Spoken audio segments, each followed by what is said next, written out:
Eamon Khan here for Seconds Out. Pleasure to be in the company of, albeit via Zoom, with journalist, correspondent for The Guardian and broadcaster Gareth A Davies. Gareth, good to see you. How's life? Very good. I'm going to correct you on one thing. It's the Telegraph I've been with for Telegraph. 32 years, not the Guardian. No, no, everyone makes that mistake, weirdly. I've never worked for the Guardian, never had a piece with the Guardian. I've had pieces in the Times before, in the Sunday Times, but not in the Guardian. But it was a pleasure to be around you. I just want to commend you, first of all, on the way that you do your interviews, because what I like, one of your colleagues, Danny Flexen, was brilliant at rubbing people up the wrong way. I've known Danny a very long time. He knows exactly what I mean. I've done it myself in the past, but what you've done is you've curated the fine art of asking the very difficult questions very gently, and that is an art form. So well done. I noticed it in Riyadh as well. I appreciate that, Gareth. But less about myself and let's get into the boxing talk. And it was Moses Itauma who created the headlines, and the art of the KO seems to be something that he has in his bag right now. Disposing of Dillian Whyte early. The talk within the media was that could very well happen, but was it still a shock in the way it happened? I think it was a shock in the way how quickly he put Dillian away. Yes, I think we were all expecting slightly more resistance from Dillian Whyte, but I think in terms, if you compare him to Moses Itauma, I think Tyson Fury said it on an Instagram post when he was on a walk or a run on Sunday morning. This is a young man's game. He was spot on. It's a young man's game, and it is a time to roll over for the older guys right now and let the new kid on the block maybe come and take over. I think he's the most exciting thing we've seen in the heavyweight eras right now to Muhammad Ali and Mike Tyson. And I know those are huge comparisons, but I really do think that he's got something special. It was good for him, I believe. Obviously, he was paid very well fighting in Saudi Arabia, but stepping up in terms of a name and an opponent and class in terms of what Dillian Whyte's achieved, it was good that he was able to go under the covers, not doing an O2 arena in front of 10, 12,000 people, having the pressure of the media here on him. I think he handled it very well over there, and he is now ready for that over here. I honestly think, in spite of the lack of resistance put up by Dillian Whyte, Eamon, I do think a star was born on Saturday night, and I do think we are potentially looking at the beginning of the Moses Itauma, Enrico Moses Itauma era in heavyweight boxing. Specifically for your eye, what sets him apart? He seems to have fast hands, fast movement with his feet, and the punching power as well. But what would you say are his attributes that set him apart from every other heavyweight? Well, he's a southpaw. The southpaw is a big thing because there aren't loads of very good southpaws. You know, Zhang and Usyk in this era spring to mind, but and particularly Usyk, of course, Alexander Usyk. But what he's got beyond that is he's a prodigy. When you hear that he was DMing Dillian Whyte and asking if he could come sparring with him when he was 14, 6 years ago, when Dillian was arguably at his pomp. When you know the stories about him going in his school blazer because he's been called by his brother Carol, listen, there's a slot available to spar with Joe Joyce. Think about what Joe Joyce was like 5 years ago when Moses was 15. Think about how inspired he was 10 years ago watching Dillian Whyte and Anthony Joshua in a ring. He is built for this. He's special. He's physically special. He's bigger than anyone in his family. He's come on very young. So Matt Busby, if you're good enough, you're old enough. If you're old enough, you're good enough. It's as simple as that. And that's where he lies. He's a Wayne Rooney of boxing. He's a Luke Littler of darts. He is an Emma Raducanu of tennis when she won the US Open when she was 18. The big difference is this, and you will want to know about this, and you'll already have spoken to people and be thinking about it. They can win the world championship, Luke Littler at 17. Rooney can run out on the pitch at 17 in 111 days or whatever it was for England, the youngest player. Emma Raducanu can win the US Open at 18 as a qualifier. He's doing all this, is Moses. He's just put Dillian Whyte away. He's elevated himself. He's starting to become a household name. But they can all afford to lose after applying that to their careers. he can't afford to lose now. And the gate will not swing back now. The gate will only move him forwards, and he's only going to have bigger and harder and tougher and more platformed fights to follow. The next 10 fights are just going to be enormous. There might be one or two little indents, a Justice Hooney, a Jarrell Miller, but outside that, it's going to be Filip Hrgović, Joseph Parker, a Bakoli, maybe Joshua, maybe Usyk, maybe Ajit Kabayel. These are all the fights he's going to have, and he's got to have them. So there's huge risks, but he's there. Yeah, a list of names there as potential opponents, and a list has been sort of shortlisted by Moses Itauma post-fight, and a number of fans, or many fans who have obviously seen his fight against Dillian Whyte have looked to pitch him in fights. But shifting the perspective slightly, is there anyone who you wouldn't put him in with right now? I wouldn't put him in with Alexander Usyk right now, and I wouldn't put him in with Tyson Fury right now. I'm not controlling his career, but I think he's capable of beating everyone else. People might disagree with me over Tyson Fury, but he's a very awkward customer and very experienced, as is Usyk and a southpaw, and obviously the number one of our era in the heavyweight division right now. No, I don't think there is. I don't think there is anyone. They won't put him in with Daniel Dubois right now, because a Daniel Dubois punch can end your night. A Daniel Dubois getting on top could end your night. But I do think, and people won't like me for saying this, I've said it publicly already on TalkSport, I think he's capable of putting most of the big punching heavyweights away inside 5 rounds. The Daniel Dubois, the Anthony Joshuas. Parker's a hard fight for him. Ajit Kabayel's a hard fight, simply because they are at the peak of their powers. Daniel Dubois is a hard fight as well. Martin Bakoli is more experienced. Lawrence Okoli is a strange fight, but I think it'll happen. Fabio Wardley won't happen. I've already asked him about that because they're in the same camp, potentially the same as Anthony Joshua as well, because they're all in the BD, the Ben Davison Performance Centre. But my word, Eamon, it's very exciting to see him come through. He's nerveless. He's like the Iceman. He told me in the ring afterwards he didn't have any nerves when I was interviewing him for TalkSport on our broadcast. I almost believe him. I know there'll have been a few nerves there, but I almost believe him, because I don't know how you found him, but I found him more gregarious, more outspoken, easier to deal with than on any other fight week we've seen him so far.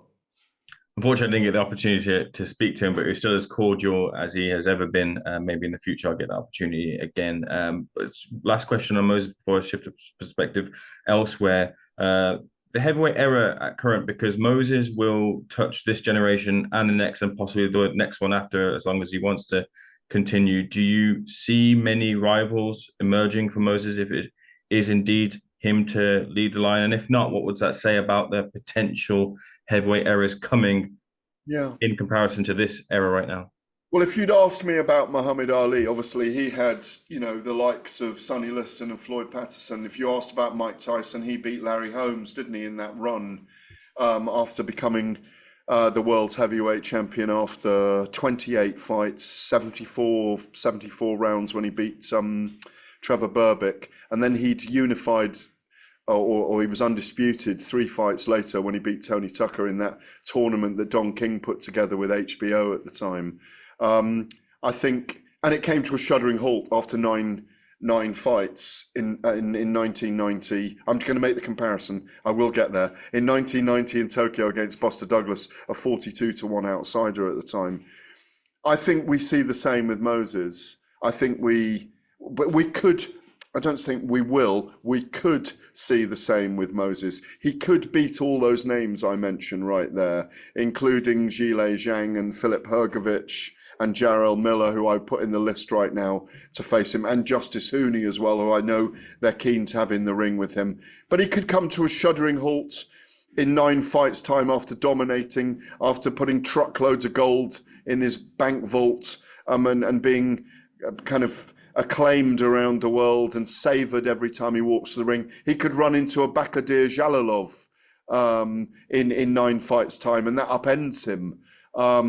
That's one of the names who is probably going to end up as a boogeyman of the division. So anyone and everyone loses in the end. I know Floyd Mayweather didn't. I know Rocky Marciano didn't, but they said the same about Rocky when he appeared on the scene, and when Mike Tyson appeared on the scene, and when Muhammad Ali appeared on the scene.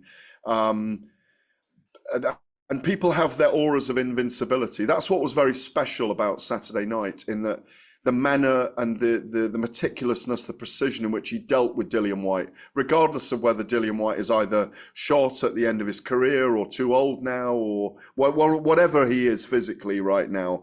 Moses dealt with him, and he dealt with him all week. He didn't get old manned by Dillian during the week. And that's why it'd be interesting to see if he was up against Jarrell Miller, whether he'd badmouth him, how he would handle it, all that kind of stuff. So, I do think that he could dominate this era, and I don't, as I mentioned, Jalalov there as one of the people that could cause him problems. Any of them could cause him problems. It's all down to whether he can handle all these people now with the gate closed, those 12 names or whatever we've mentioned. I think he's probably should be ranked in the top 10 in the world right now and is capable of stepping in against any of them. But it's whether he can actually do it under the bright lights with 10-ounce gloves every time now, until he becomes what will be a household name. I bumped into Dillian Whyte at the airport, and I had a conversation with him off record surrounding some of the rumors of the fight, and for the sanctity of off record, I'll keep them close to my chest. But I did see some credibility towards an injury as such hampering Dillian Whyte's performances. Had you had wind of that? Did you see any of that before the fight took place? I didn't witness him limping around anywhere, and he didn't look like he was limping around in the ring. If there was a foot injury which has been mooted, Andy Lee brought it up during the week as well. I was aware of people talking about that. We discussed it on TalkSport as a potential storyline. But you know what fight weeks are like. They abound with these kind of rumors. I didn't think his stoppage in 119 seconds was anything to do with a bad foot. I think he got marched down and worked out by Moses Itauma. And if there is any veracity in the foot injury, and he did have one, more praised him for going in anyway and not pulling out. But I haven't had a chance to check it myself. You probably know the ins and outs having spoken to him, but I didn't get a chance to ask him after the fight because he was gone.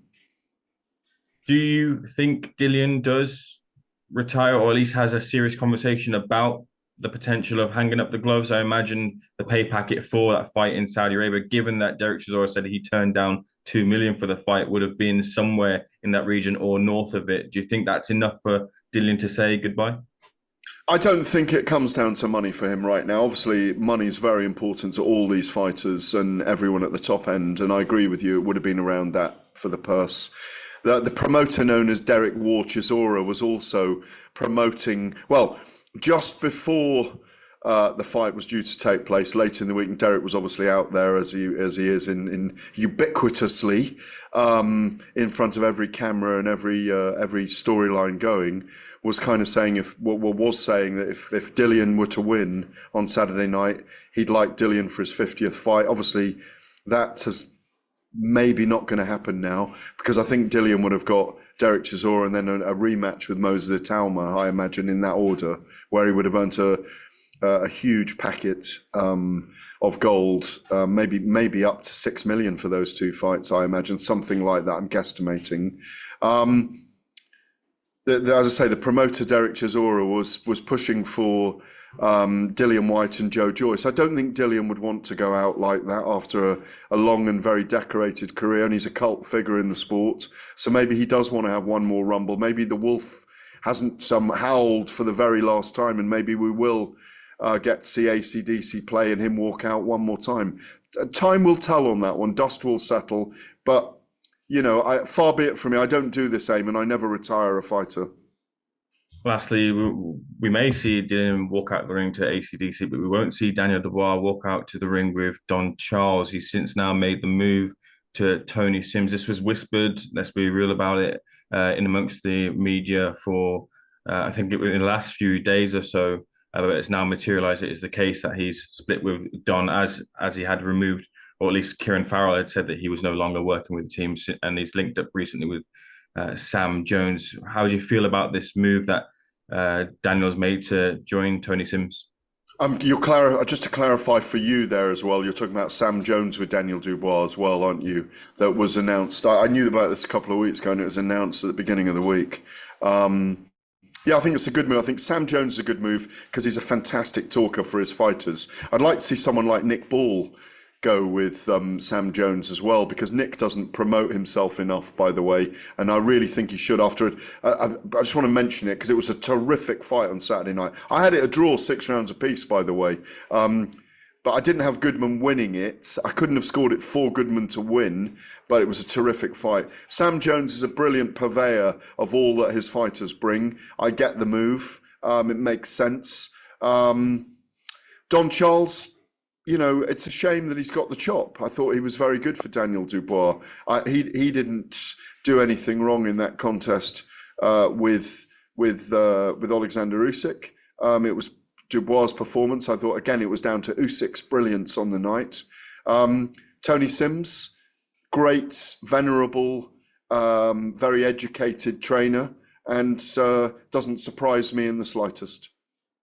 It is, however, the third trainer in a number of years. Does that concern you by any means? And do you think Daniel is about as complete as package as he can be at the age that he's at? I think he's a certain type of fighter. He's going to knock opponents out. He's very dangerous. I'm not being rude when I say I think he's an on-top fighter. If you give him an advantage in a fight, he'll take a mile.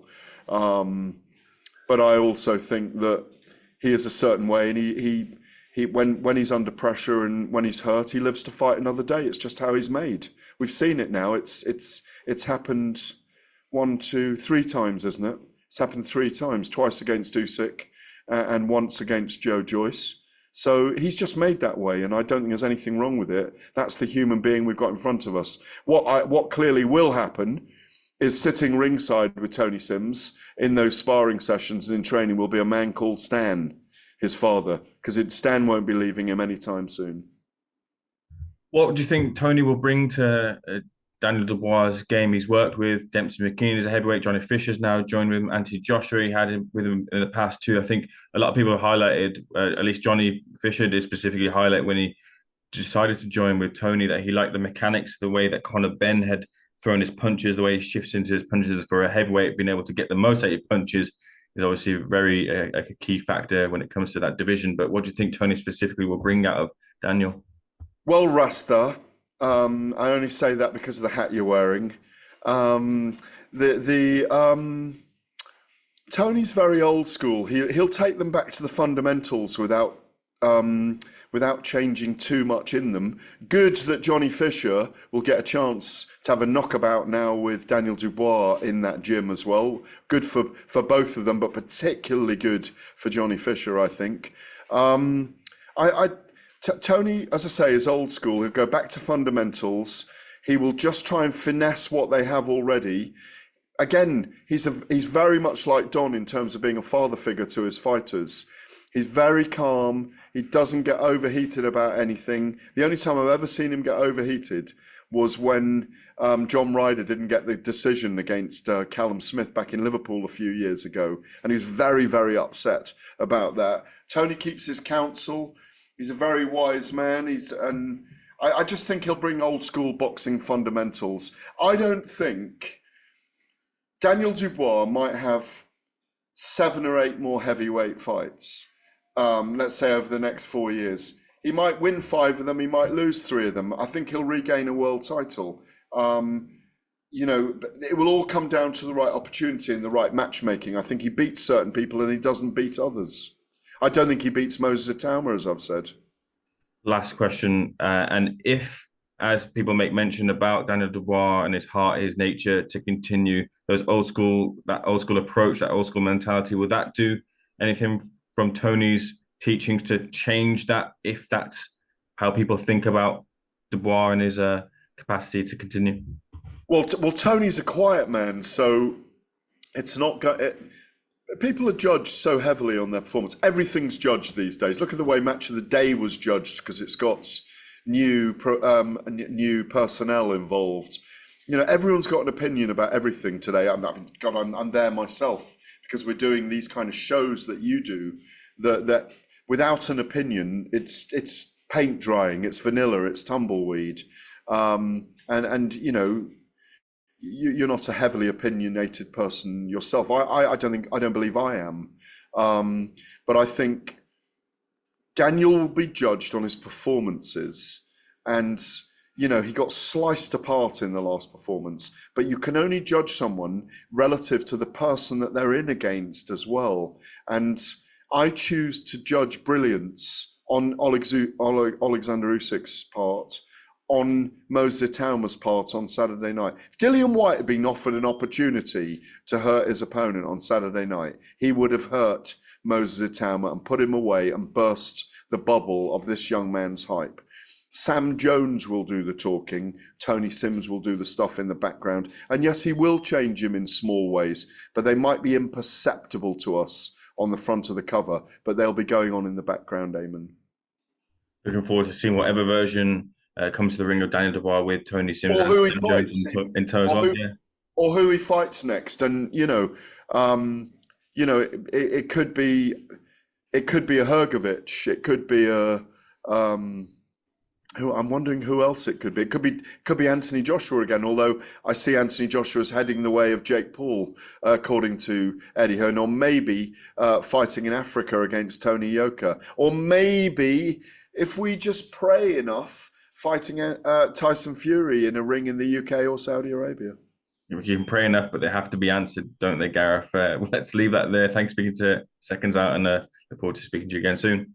Always a pleasure, my friend.